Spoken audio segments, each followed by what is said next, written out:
legal structures are really important. And to some extent, I think this CEO, the guy who made the guarantees that the corporatization of NTUC Income, I think he did believe it. He did believe that it would continue being a for-profit enterprise. It allows some flexibility, allow for better management team, response to market conditions. But at the end of the day, the legal constitution is the truest safeguard of a mission. And the moment that structure was restructured into a corporation with key shareholders, I think the future was almost baked in that sense that it was always going to happen eventually to some extent. And so I think it's an interesting piece. Welcome to Brave.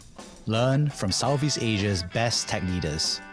Build the future, learn from our past, and stay human in between. No BS on success. I'm Jeremy Au, venture capitalist, serial founder, Harvard MBA, science fiction nerd, and dad of 2 daughters.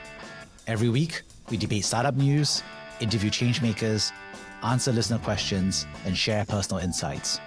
Join our movement of over 40,000 members and get transcripts, resources, and community at www.bravesea.com. Stay well and stay brave.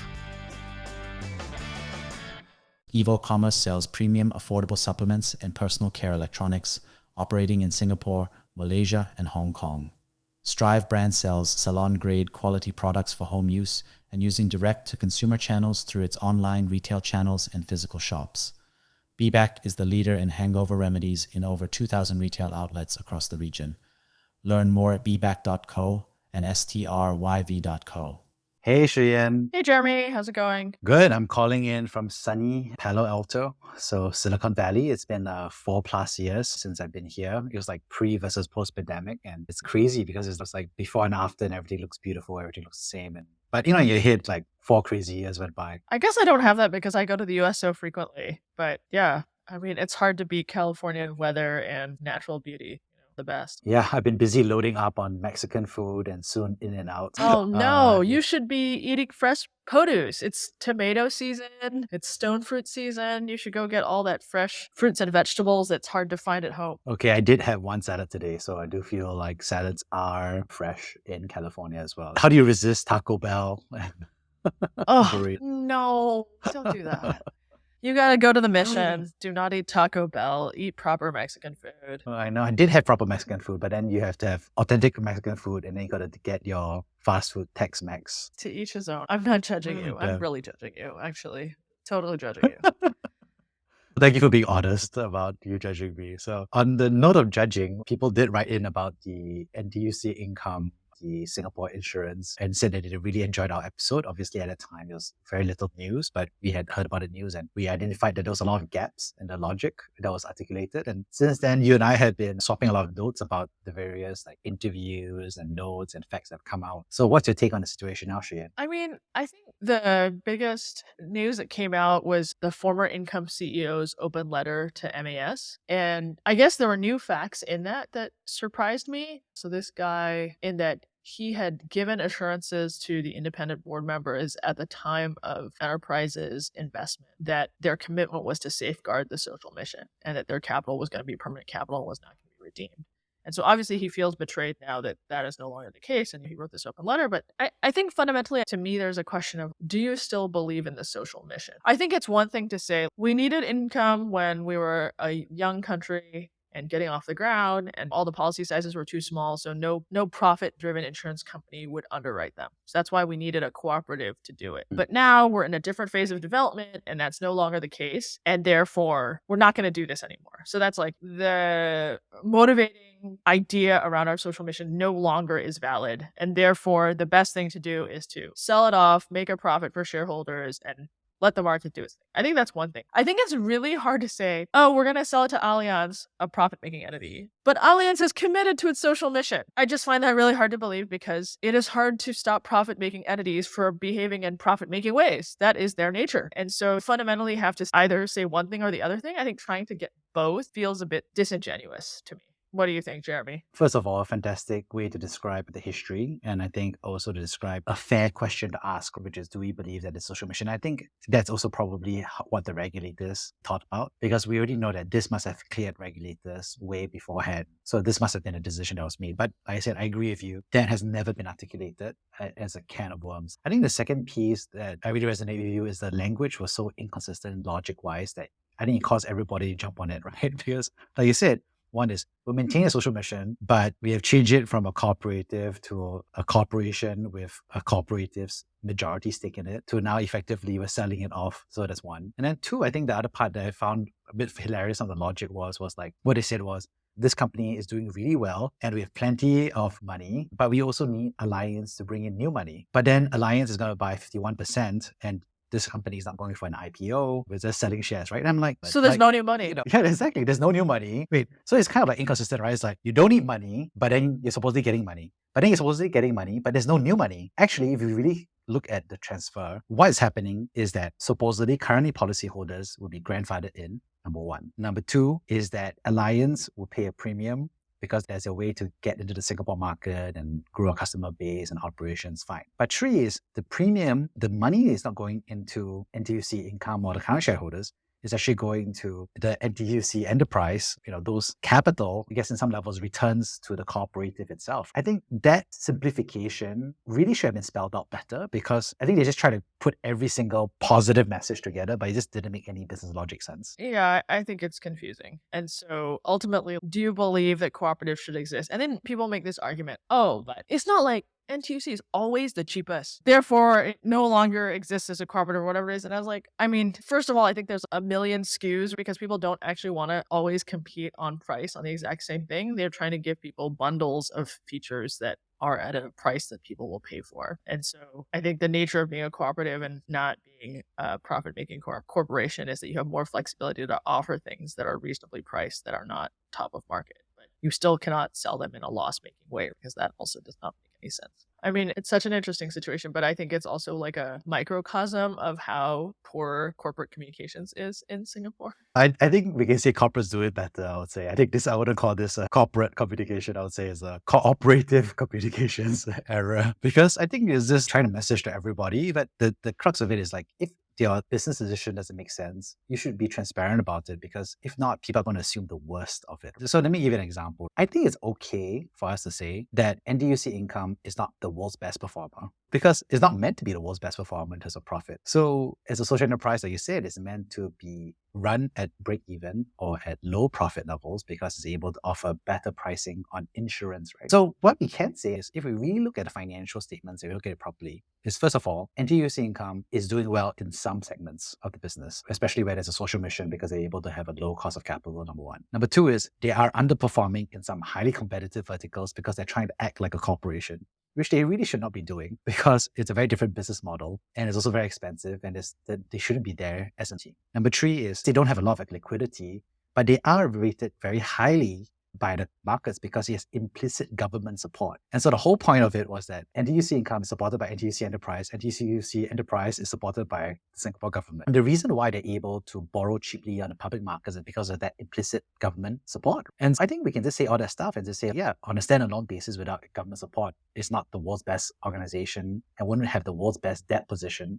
in terms of security. But again, it wouldn't be, right? Because it's a cooperative. So that's the whole point is this is supposed to be a government-led corporation. So I just find it like the inability to describe the actual position of NTUC Income as a business and try and pretend like everything's perfect and therefore it's a perfect time to sell is not the way to do it. Yeah, I think the short answer is just be straightforward. Don't try to wayang. Just be straightforward. Yeah, it's like a very hilarious situation. But I also wonder if the idea of a cooperative almost seems quaint in this era. And maybe we are so used to the idea of profit driving everything that it blinds us to other structures that can be helpful. I don't know. This is like a total random aside, but I was on holiday with some friends and they wanted to go to this place that's famous for some dish. So we went to the restaurant and maybe it was half hour after the restaurant opened and we get in line and then they're like, is sold out. Then my friend is like, what do you mean it's sold out? What kind of business is this? They know people are coming to buy this. Why don't they just make more? And I was like, I don't know. Maybe they had just worked enough for the day and they had made enough money and they're just going to go home and take a nap, hang out with their families. They didn't feel like they needed to max out this thing. And he was like, that doesn't make any sense. He's like, look at all these people, hungry people standing in line. Why aren't they capturing this demand? And it was like an interesting cultural moment, right? Where I was like, yeah, it's true. Why didn't they max out? And maybe you don't have to max out everything. Maybe it is okay to run something in a sustainable way that is not maximizing profit all the time. It's like Shiyan, a are you a shocking idea. communist? No, that's it. I'm not a communist. I'm a total capitalist. But I think this heterogeneity of choice and preference, and we should honor that. Yeah. I think the key thing from my perspective, and I'm very passionate about this because I've worked for so many years with nonprofits, with government institutions, and I also worked with non-social enterprises as well as for-profit organizations that have a social mission on the CSR side. And I think the key thing that's really important here is that legal structures are really important. And to some extent, I think this poor CEO, the guy who made up guarantees that the corporatization of NTU's income, I think he did believe it. He did believe that it would continue being a for-profit enterprise, it allow some flexibility, allow for better management team, response to market conditions. But at the end of the day, the legal constitution is the truest safeguard of a mission. And the moment that structure was restructured into a corporation with key shareholders, I think the future was almost baked in that sense that it was always going to happen eventually to some extent. And so I think it's an interesting piece. You're basically saying he set it on the path already. I think there's a difference between an insurance provider and Singapore Airlines. Because Singapore Airlines is a corporation, but it does obviously have some very strong government-linked controls on the board. So I think there's some important pieces, but Singapore Airlines, there's no social mission to it. I mean, it's provided a great experience. The social benefits are clear. It makes Singapore a transport hub. It creates a lot of synergy for conferences, industry, business travel, headquarters. But Singapore Airlines doesn't really have a social mission explicitly in that way. Yeah, but it has a national security strategic purpose. Yeah. So I think we just had to be Yeah. aware that it's not to say he set it apart, but I think it's fair. I mean, you can always make the case that somebody said, do we really need to manage this function anymore because there's not much social benefit? But also, I think you can also say there's a management cost, right? Because we are focusing on this business and there's no issue with privatization. Margaret Thatcher did privatize many things that were considered key assets and they became steady, profitable assets that became much more efficient. But we also see countries doing that the thing way around where they nationalize assets and make private assets into public assets. Fair enough. Yeah. So what do we Anyway. learn from this? What do we learn from? I mean, the decision had already been made, right? To your point, which is this probably already had regulatory approval. And then it was communicated badly. And then there was a big hoo-ha. And I guess the default seems like it will just go through. But who knows whether there is enough hoo-ha to stop things. Yeah, I think that's a face-saving move. Alliance could always buy 49% instead of 51%. So that could be a story. Maybe it becomes a two-stage process instead of a one-stage process. We don't know what the individual shareholders who are, they may or may not sell, or they may not sell all of it. So I think it's not fully baked in as a process. But yeah, I think it was quite clear that this move had been telegraphed internally by the regulators, I'm sure. I mean, there's no way all the various people didn't know, right? What do you think about the latest announcement of our shared research agreement with the US on nuclear technology? Again, I'm not privy to any information here, just in case I get hauled up. But I think, look, it's staring right us in the face, right? I mean, a month ago, they announced a facility announcing several hundred jobs for nuclear safety. Years ago, we had ministers talking or speculating about the ability of a nuclear power plant in Singapore. And we have Bilahari talking about how small states should have nuclear weapons to guarantee their own national sovereignty in a multipolar world. I think what we're just basically saying here is that if you and I basically heard that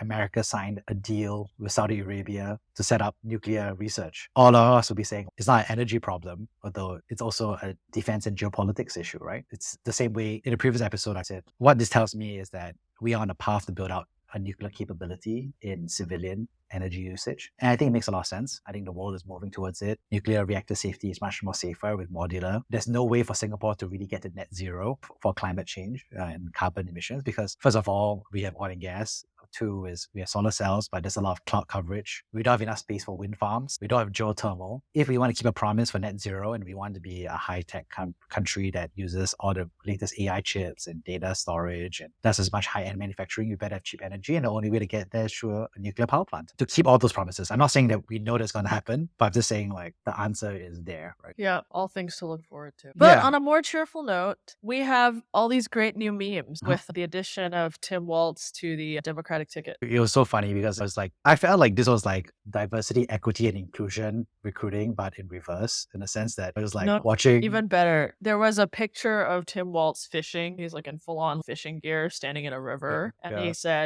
said he was an REI hire. REI is like a outdoor goods store, so as opposed to a DEI hire, which I really enjoyed. And REI is known for being used by many Caucasians in America for outdoor fishing and so forth. So I guess it was literally spelling out the joke to somebody who may not understand REI as a brand. But yeah, I mean, there we are. It was so funny watching the news and everyone's okay, just spelling out. I was like, we need a white guy basically to be on this ticket. It was just so funny. I mean, I think they always pick VPs for balance. I do think there's a portion of the US that wants to see people that look like them. But he is a progressive governor. So in a sense, he is a very democratic Democrat. He brought in free school lunch, did a bunch of stuff on abortion rights. I don't know. I think what's interesting is that he is a non-coastal elite, right? He was a high school teacher. He was in the National Guard. He didn't go to Harvard or Yale Law School. He didn't work at an investment bank or whatever it is. Like, he has a very sort of relatable kind of background. And I just read the Wall Street Journal did an analysis of his finances versus JD Vance's finances. And he doesn't own a house. He does not have like substantial investment accounts. The majority of his assets are like his pension from being a teacher and a governor, versus like JD Vance, who owns over 100K in Bitcoin, has interest in over 100 private companies, owns 3 houses. So I don't know. I mean, I think I like that. I think he feels like a normal person who has just had 15, 20 years in public service. Oh, Shuyan. I mean, why are you not excited for JD Vance? He's a VC. He loves tech. He's also very good on Twitter. And he wrote a book on hillbilly elegy, which was very popular amongst the Silicon Valley crowd, right? I think he's an opportunist. Some of the sort of views that he purports to believe, I think, are really terrible. So I don't think him being a VC endears him to me at all, actually. I'm not sure most VCs are going to be like great politicians. We should stay in our lane. Wait, I want to So, hear this story. yeah. So why wouldn't VCs be good politicians? VCs like to be on podcasts, self-promote themselves. Whoa. This is getting personal, Jeremy. I don't know. I mean, I think it's an interesting question, right? Do you think the average VC would be a great politician? I don't know if that's true. I think being a great politician probably requires like a fair amount of empathy with lots of different things and making trade-offs. It isn't just about picking a winner. So I'm not sure that the skills necessarily always match up. Sure, they might be good on the sort of like fundraising side, which I do think is a key part of American politics, but I'm not sure like listening to multiple stakeholders or managing that is necessarily in a VCs. And I'm not sure most VCs want to be politicians. So it's an interesting. Yeah, I know it reminds me of that story about Obama versus Romney about creating the manifestos. And I always remember that, first of all, Mitt Romney's a normal guy and he was a good business executive and he's done a good job. And he has a business logic. And I think the years since his election, I think a lot of people have warmed up to him over the years. But what I remember was that when Mitt Romney was running against Obama, the story that I heard, and I can't find that thing, someone was describing that the way Mitt Romney thought about it was like, when he was trying to write his manifesto, he basically sat down with his team and he basically, in a war room, in a conference room, basically wrote down all the problems of America and wrote down all the ways to fix all those problems, right? So very classic management consultant way of thinking about America. And then, whereas Obama, their point of view was that Obama, his prior record was a community organizer. So his thinking was, what are the communities that I represent and that I want to represent? And what are the issues they care about, right? And those are two different ways to build out a policy manifesto, because one is representing community interests and the other one is more of a technocratic approach, right? And I always think about that story quite a bit often when we think about politics and so forth. It's not I think in Singapore, it's often blended together, like a technocrat and a politician. They tend to get blended as a role. But I think I always tell people, if we kind of go back even just like 50 years ago, our politicians were real politicians, since that they were high orators, very clear in the language, could go positive, could go negative. And then civil servants and technocrats were literally a different lane, right? And I think Singapore, we've seen a lot of that blending. But I don't think that's a natural way of the world in a democracy. Not at all. I mean, I think Mitt Romney would have done great in Singapore. He would have done very well in Singapore. He would be very welcome. I think so. Think Yeah, about it. Just yeah. sit down. He'd be like, hey guys, let's talk about insurance. Okay, let's do a corporate communications plan. And let's lay out a 5-point explanation about what's going on. Even if you look at how Singapore civil servants communicate with their numbered paragraphs, it's very structured. It does not sound like someone's trying to make an emotional plea to anything. But I think you need a mix, right? I mean, I do think I'm constantly appalled by how poorly San Francisco is administered for all of the money and talent that is there. Why is the city so badly run? I think administration is a key muscle of governing. But at the same time, politicians also need to acknowledge that people have feelings and hopes and fears and address those. It is not always an ROI calculation or cold hard cash or whatever. It's like, how does this thing make someone feel, and how do you understand where that's coming from and help navigate people through change? That's what leadership really is. So it's an interesting thing. But I think on the topic of writing down your policy manifesto and things like that, what has been interesting to me is that so far the Harris and now Harris-Walz campaign has been quite joyful versus Biden-Harris, which felt a bit grim, where we are your last defense against Donald Trump and the death of democracy, which is like a very sort of negative positioning. Do this so that this bad thing doesn't happen, versus I think Harris-Walz feels a little bit more positive, which is, hey, here's the future that we think we want to bring about, and you should be part of that. And so even just that change in framing, and I mean the vibe shift is real. So I think our politicians could probably take some lessons around how to set forth a positive vision for the future. It isn't just a series of policies. Yeah, I think this kind of circles back to the NTUC income piece, which is there's so many ways to go to that messaging. And the messaging was like, everything's fine, everything's going great, and we're doing this because it's a great financial deal. And it's kind of like this thing started out as a cooperative, right? It's a social mission. It is an emotional aspect, right? And I think we really shouldn't underweight that. Yeah, definitely. So what else is on your list for things to do while you're in California, other than eat more Mexican? I think the part about San Francisco that really reminds me about something is about bubble economy. And I think it ties back to politics. I think San Francisco and Palo Alto, that's actually a wonderful lifestyle to have, right? Like you live in your safe apartment or home, you travel in your self-driving car or Tesla car, bubble, and then you go to a nice workplace where lunch is there, and then it's totally safe. You don't have to leave that bubble. And then you go to another nice part of town in your Uber again, and then you part that bubble and then go back home, right? And then it's weird to have that very wonderful tech world of a bubble of news and everything you want. And then, like you said, have some really grim crime statistics in San Francisco, which is a weird contrast. Yeah. I mean, I think this goes back to like, and you're seeing this though, which is that people are becoming more active in local politics and trying to participate more. So whether that's the NIMBY groups or Gary Tan from YC being really active in San Francisco politics, funding more moderate supervisors. I think democracy only works if people are actually involved. Otherwise, yeah, if you always are in your bubble and you don't get involved, then really hard to point fingers. Especially, I think it's also the voting. Like often young people don't vote and older people vote, and older people are voting to protect their own interests, with less housing being built because they're trying to protect their property values, which negatively impacts things overall. But yeah, I mean, I think we all sort of live in a bubble, right? Everyone's bubble just is different. Singapore is a giant bubble, but everyone lives in that bubble. Totally. Singapore is totally a bubble. Yeah. My favorite Singapore story, or one of my favorite, I have all these great taxi conversations. Whenever they hear my accent, first of all, they think I'm foreign. And then I'm like, no, I'm not. I moved back from San Francisco. This one taxi, I was like, hey, I asked you, San Francisco got a lot of homeless people, correct? And I was like, yeah, there's some homeless people. I asked you, got white homeless people or not? And I was like, God. Huh?